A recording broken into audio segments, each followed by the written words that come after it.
Bueno, sean todos bienvenidos a este tema muy especial. Si tuviéramos que ponerle un título, le pondríamos ¿Cómo alcanzar tus metas en este nuevo año? Hay un libro que se llama Hábitos Atómicos. Es escrito por su autor se llama James Clear.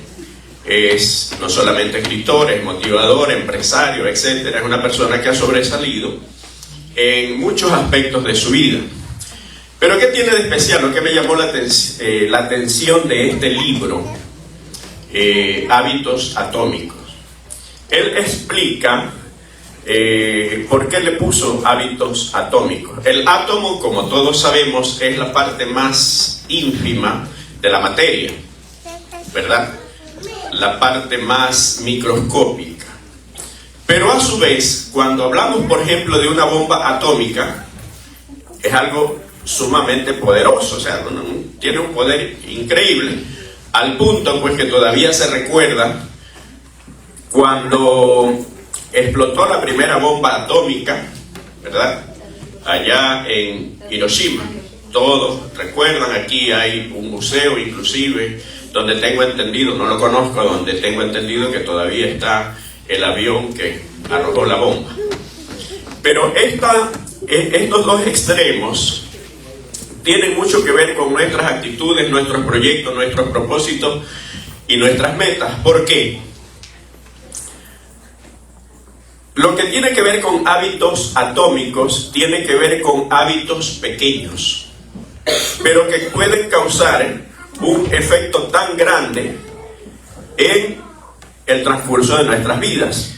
Por ejemplo, dice James que un avión que sale desde Los Ángeles hasta Nueva York, ¿verdad? Si a este avión se le cambia el curso de su dirección en 3.5 grados, algo ínfimo, pequeñísimo, ¿no?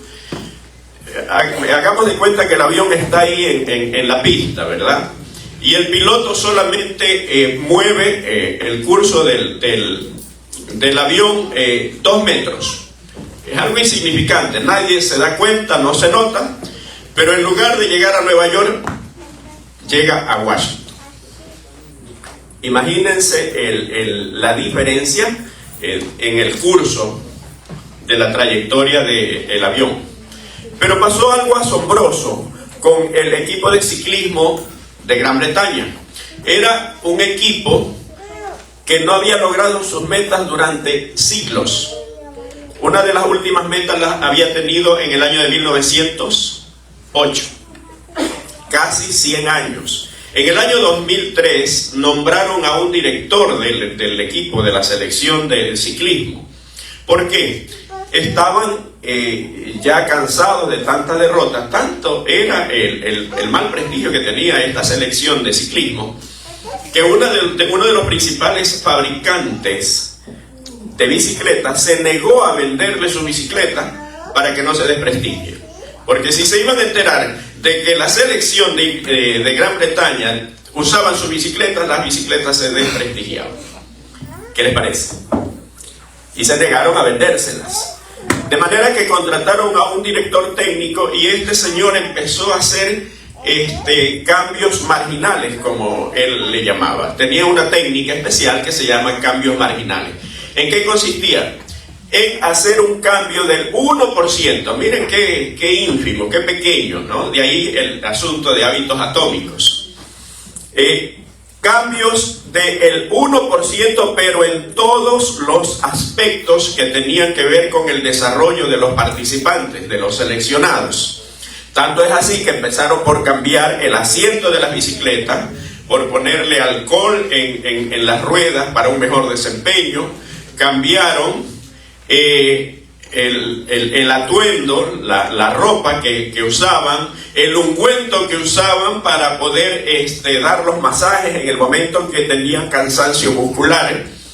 Bueno, hicieron tantos cambios, inclusive el más aparentemente extremo fue de que el tráiler o el o el contenedor donde trasladaban las bicicletas para las participaciones, los pintaron de blanco, porque de esa manera se podía ver alguna mínima partícula de polvo que podía afectar el desarrollo de las bicicletas con tanta dedicación afinadas. Finalmente, en el año de 2008 ocurrió el milagro. ¿Cuándo lo contrataron a este señor? En el año 2003.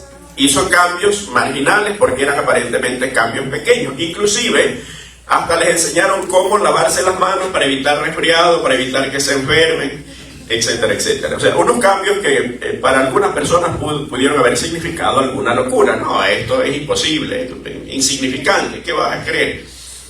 Pero con estos cambios, en el año de 2008, en las Olimpiadas de Pekín, obtuvieron el 60% de las medallas en solamente 5 años. Una selección que durante siglos no había logrado solamente una medalla olímpica. ¿Qué les parece? Y después, en las siguientes Olimpiadas, pues obtuvieron 16 récords. 9 récords olímpicos y 7 récords mundiales. ¿Qué pasó?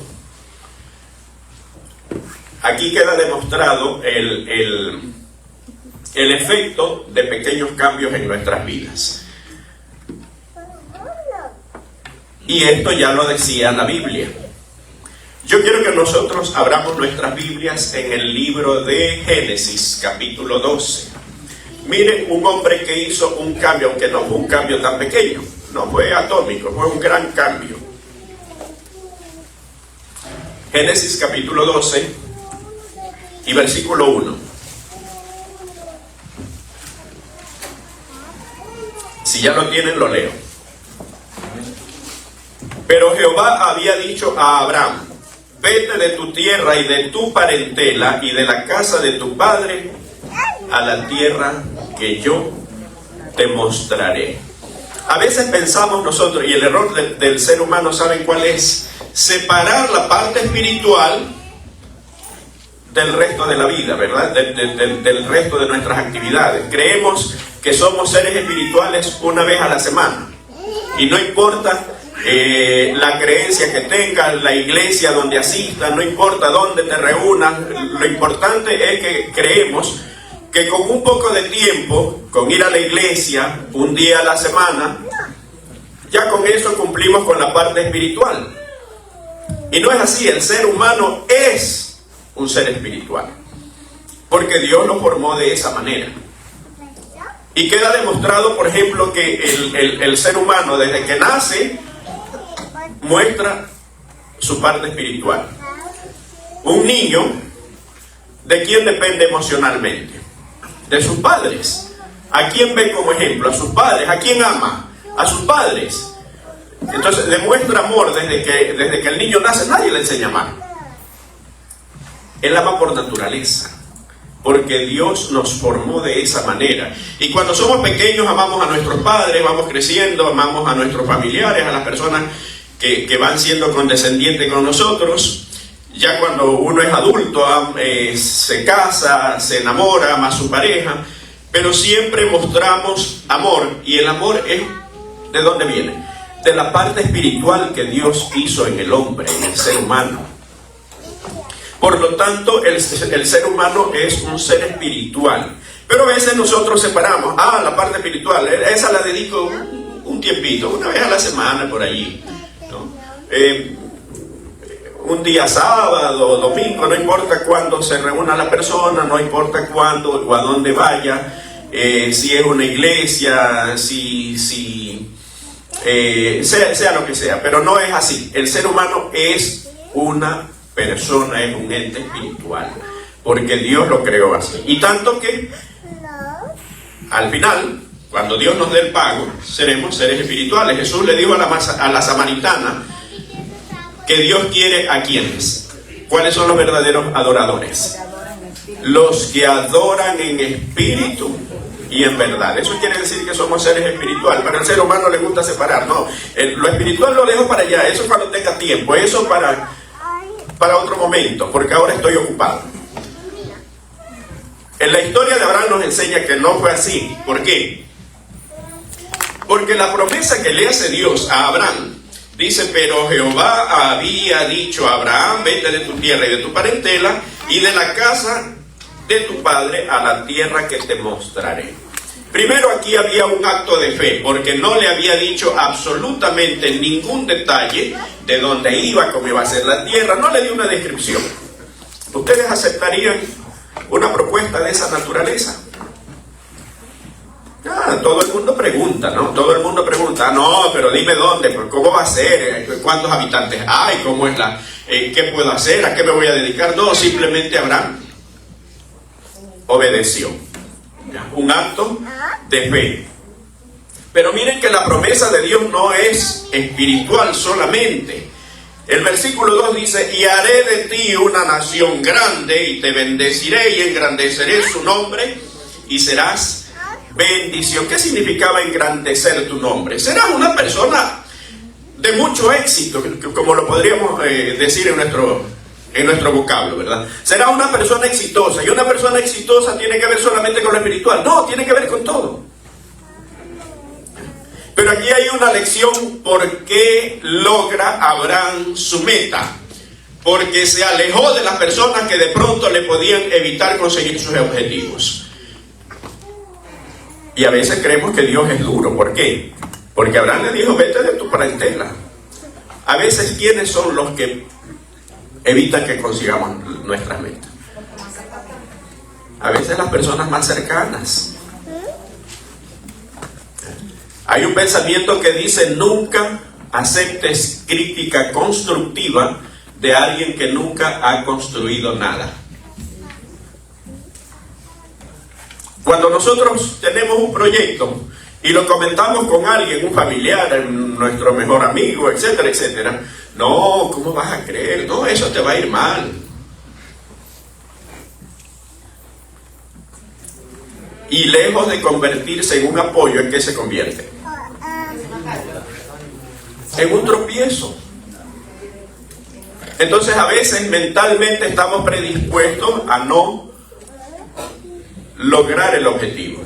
Entonces, una de las razones o una de las formas que debemos o una de las decisiones que debemos tomar para lograr nuestros objetivos, si estamos poniendo metas, poniéndonos un desafío para el próximo año, es alejarnos de aquello que nos impide avanzar. Y cuando digo aquello, puede ser un ambiente negativo, puede ser personas negativas. Tenemos que empezar a identificarnos o a unirnos o reunirnos con personas que tengan nuestra misma visión, nuestro objetivo. ¿Y lo engrandeció Dios o no lo engrandeció Abraham?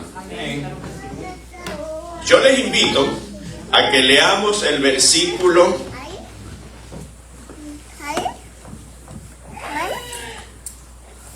18, el mismo capítulo 12, Génesis 12, 18. Miren lo que dice: entonces Faraón llamó a Abraham y le dijo: ¿qué es esto que has hecho conmigo? ¿Por qué no me declaraste que era tu mujer? El antecedente lo conocemos todos. Él fue a Egipto y dijo acerca de su esposa: no es mi esposa, es mi hermana, porque temía que lo fueran a matar. Pero ¿dónde está lo extraordinario aquí? Faraón manda a llamar a Abraham. ¿Quién era Faraón? El rey de Egipto. Si no hubiera sido una persona que había recibido las bendiciones de Dios, ¿lo hubiera mandado a llamar? No, el rey solamente mandaba a llamar a gente importante, y eso quiere decir que Abraham lo era. Entonces, cuando pensamos que la parte espiritual tiene que ver solamente con ir a la iglesia una sola vez a la semana, no, pues ese no es el plan de Dios. El plan de Dios es que nosotros podamos ser bendecidos en todo sentido, y nuestros planes deben ir encaminados en ese sentido. ¿Que tuvo que hacer un sacrificio Abraham? Claro que lo hizo. Yo estoy seguro que no fue fácil apartarse de personas muy queridas, de amigos. Imagínense durante 70 años cultivar una amistad, cultivar relaciones interpersonales, y que Dios nos diga, ¿sabes qué? Si tú quieres avanzar, tienes que alejarte de aquellas personas. ¿Cuáles son aquellas cosas o aquellas personas que nos impiden avanzar? A veces tenemos que renunciar. A veces tenemos que renunciar a un medio. ¿Ya? Entonces, la primera lección es alejarnos y mantener un escenario limpio donde nos permita avanzar, unirnos con personas que tengan el mismo ideal, el mismo propósito de vida. Y en el plano espiritual debemos nosotros reunirnos con aquellas personas con quienes podamos hablar de salvación, con quienes podamos hablar de un tema específico, de una inquietud que tenemos, de un versículo de la Biblia que no entendemos. En vez de hablar de la moda, en vez de hablar del artista del momento, en vez de hablar de cosas que no edifican. Me llamó la atención que me sale como sugerido, estaba en un programa viendo una predicación, y me sale como sugerido una persona que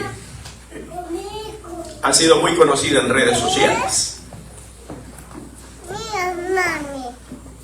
Pero el anuncio me llamó la atención, ¿por qué? Porque es una de las pocas personas que yo he visto que en redes sociales se dedica a instruir, ¿sí?, a dar mensajes motivadores. Y me llamó la atención y terminé de escuchar la predicación y busqué este personaje. Es un dominicano que a la edad de 23 años ya es millonario y nació pobre. Se crió en un hogar pobre.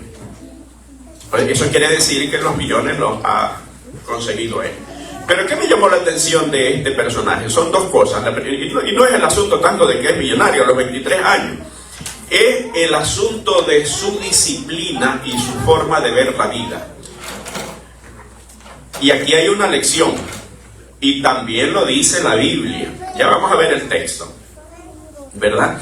Decía este señor, este muchacho, este joven, que él pues obtuvo dinero, y obviamente con la cantidad de dinero tenía pues muchos amigos y admiradoras que querían salir con él. Y dice, yo salía, ¿no? Y yo salía, me consideraba la estrella, el guapo, el hermoso, ¿no? Hasta que alguien me dijo, pero tú lo estás haciendo bien. Porque tú tienes una vida disciplinada, tú te has esforzado, y tú empiezas a salir con cualquier persona y tú tienes que ser un premio. Y dice, y reflexioné porque justamente había salido con una chica que la conversación iba, no sabes que tomé la semana pasada, me emborraché tanto que no sabía ni quién era, y mi amigo también, y estábamos ahí. Dice, en ese momento me di cuenta de que mi amigo tenía razón. No es una persona cristiana, ojo. ¿Por qué traigo estos temas? ¿Ya? Uno, de un autor no cristiano, y dos, de una persona que tiene un estándar de vida muy alto, pero que tampoco es cristiano. Porque a veces pensamos que el tener buenas metas o una buena forma de vida, el querer cuidar nuestra salud, nuestro cuerpo, es solamente por aspecto espiritual, por aspecto religioso, y no es así. Y muchas veces nosotros como creyentes damos a entender a ese concepto, o mostramos esa forma de pensar equivocada, y no es así. Entonces decía este muchacho que él empezó a tener disciplina, y dice, y fue tanto así que me di cuenta que mi amigo tenía razón. Había subido de peso, ya no dormía bien, estaba cansado, me mostraba malhumorado. Y yo hice un stop, decía él, y tuve que replantearme. Entonces nosotros que tenemos una verdad, que tenemos una guía perfecta para nuestras vidas, que es las Sagradas Escrituras, que tenemos al que conoce nuestro cuerpo, que conoce nuestras vidas, que conoce hasta nuestros pensamientos, porque es el que nos formó, nos hizo, tenemos mayor responsabilidad aún. Tenemos mucha más responsabilidad. Y no solamente en la iglesia, no solamente con nosotros mismos, sino con las personas que no conocen el mensaje. Entonces decía, volviendo al libro Hábitos Atómicos, el cual si no lo han leído lo recomiendo, pues. Y si lo han leído, pues ya saben de qué estoy hablando. Ponía el ejemplo de un fumador. Un fumador quiere dejar de fumar y dice, hoy voy a dejar de fumar. Y de pronto viene alguien y le ofrece un cigarrillo y él dice, no, es que yo estoy queriendo dejar de fumar. Y dice el autor que ese es el error principal. ¿Cuál? Que no nos preparamos mentalmente para el cambio que queremos dar en nuestras vidas. Porque en lugar de decir soy un fumador que quiere dejar de fumar, debería decir, si él ya se planteó la idea de que no quiere fumar, debería decir, no, porque yo era fumador, pero ya no fumo.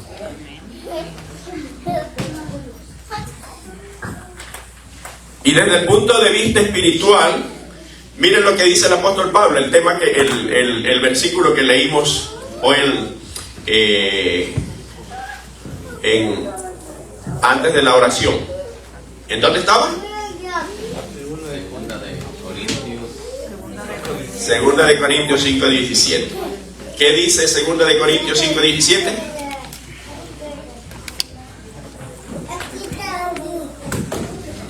¿Lo tiene? Segunda de Corintios 5:17, un texto muy conocido. De modo que si alguno está en Cristo, nueva criatura es. Las cosas viejas pasaron, y aquí todas son hechas nuevas. En otras palabras, si alguno está en Cristo, ¿está mejorando en esto? No, dice que es nueva criatura. Tomando el ejemplo del que quiere dejar de fumar, y que en lugar de decir, no, es que yo estoy queriendo dejar de fumar, nosotros como cristianos, si alguno está en Cristo, ¿cómo deberíamos decir? No, yo era otra persona, pero ahora estoy en Cristo. Ahora soy diferente. Y eso no quiere decir de que lleguemos a ser perfectos de un momento a otro, no. Pero que esa forma de vida tenemos que empezar a vivirla desde ahora. Entonces, como segundo requisito para lograr tus propósitos en el próximo año, ¿cuál es? Empieza a vivir de la forma como quieres verte de aquí a 5, a 10, a 15 años, no importa cuándo. Y empieza de a poco. El avión solamente con 2 metros cambia de rumbo definitivamente. La selección de ciclismo solamente con pequeños cambios, con cambios del 1%, logró sus objetivos, al punto de que en las siguientes Olimpiadas obtuvieron alrededor de 10 medallas de oro solamente en una disciplina. Estamos hablando solamente de ciclismo. Y obtuvieron muchos récords mundiales. El problema por el cual nosotros nos desanimamos es porque haciendo cambios pequeños no vamos a esperar resultados inmediatos. Y mire que la naturaleza es sabia y nos enseña, pero nosotros a veces no lo vemos. Un niño no nace corriendo. Primero se para con ayuda, ¿verdad? Después él solito va queriendo mantenerse de pie, pero no puede, se cae, ¿no? Y si los padres son muy condescendientes, pues nunca va a aprender a caminar o se va a demorar, pues no. Y se golpeó, no, déjelo, pues póngale en un ambiente donde no se lastime. Pero déjelo que aprenda. Y después que empieza, primero se para, se cae, pero poquito a poco se va equilibrando, va haciendo el equilibrio. ¿Hasta cuándo? Hasta cuando empieza a dar un paso a la vez. 2, igual se cae. Eso quiere decir que en el trayecto, en el desafío, nosotros vamos a tener contratiempos. Entonces la idea no es que no vamos a tener contratiempos, los vamos a tener. Y Pablo dice, de modo que si alguno está en Cristo, nueva criatura es. ¿Cómo debemos nosotros? Y no es por nuestros méritos, ojo. Nosotros tenemos algo que de pronto el mundo no tiene. ¿Y qué es? Tenemos la fortaleza de un Dios que está con nosotros. Tenemos el Espíritu Santo que nos da la fuerza, ¿verdad? Que nos ayuda, que nos motiva, que nos da la transformación que necesitamos. Tenemos los santos ángeles, o sea, tenemos todo un escenario. Prepare el escenario, cambie. ¿Por qué muchas veces escuchamos un llamado y nos proponemos algo y cuando regresamos a casa otra vez nos desanimamos? Porque no preparamos el escenario para el cambio que queremos dar. Realice cambios. A veces las mejores cosas vienen después de los más grandes sacrificios. ¿Queremos metas altas? Nuestro sacrificio debe ser alto. Y cuando digo sacrificio, estoy hablando de esfuerzo, no estoy hablando del sacrificio que ya hizo Jesús, porque alguien por ahí podría malinterpretar de que estamos hablando de sacrificio para salvación, y no es así. Entonces, apreciados hermanos, si alguno está en Cristo, nueva criatura es. ¿Cómo debemos vivir? A veces algunos hermanos protestantes a nosotros nos critican, ¿no? Dicen que nosotros somos los que no nos sentimos ni nos creemos salvados. ¿Por qué? Porque supuestamente queremos una salvación por obra. Y a veces esa es la idea que nosotros damos. Si Jesús dijo que me perdonó, ¿por qué tengo que dudar de ese perdón? Si Jesús dice que Él me dará la ayuda y el socorro necesario, ¿por qué tengo que dudar? Apreciados hermanos, no importa cuál sea tu meta el próximo año, y no importa cuál sea el propósito que no cumpliste durante este año. No importa cuánto tiempo tienes intentándolo y llegando quizás hasta la mitad de año, al primer trimestre, no importa. No importa si al igual que la selección de ciclismo de Gran Bretaña tienes años acumulados de fracaso. Lo importante es que hoy te fijes una meta, que hagas tu parte en esa meta, pero más importante, que te pongas en las manos de Dios para que puedas ser una nueva persona, transformada, que te sientas así y que te veas en el lugar donde quieres estar en 5 años, en 10, en 15, no importa. Entonces aprendamos a disfrutar del trayecto, porque a veces creemos que solamente seremos felices cuando lleguemos a la meta. No, disfrutemos del trayecto, eso es lo más importante.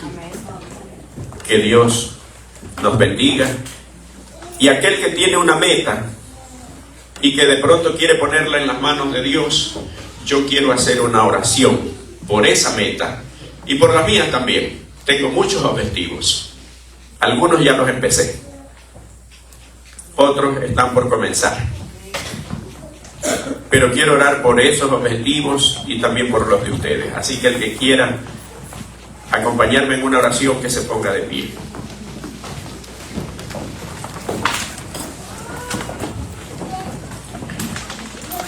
Bendito Dios, te agradecemos porque nos has cuidado durante este año. Y quizás, Señor, en alguna parte donde se está viendo esta predicación, este tema, habrá alguna persona frustrada, habrá alguna persona triste, habrá sufrido alguna pérdida que quizás considere irreparable y que quizás esté pensando que allí terminó todo. Queremos pedir que tú muestres el camino, Señor. Que los objetivos que nos planteemos en este nuevo año, tú nos ayudes a cumplirlos. Bendice, Señor, cada persona que se ha puesto de pie en este lugar y cada persona que está planteándose un objetivo, Señor, en cualquier parte de este planeta. Que tú puedas ser su dirección, su guía.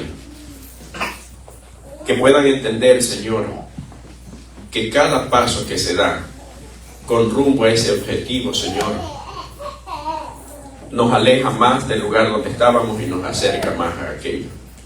Pero lo más importante, Señor, que podamos caminar junto a ti. Que podamos ser personas transformadas por una nueva vida, Señor, que tú nos ofreces, no solamente acá, sino también para la vida eterna.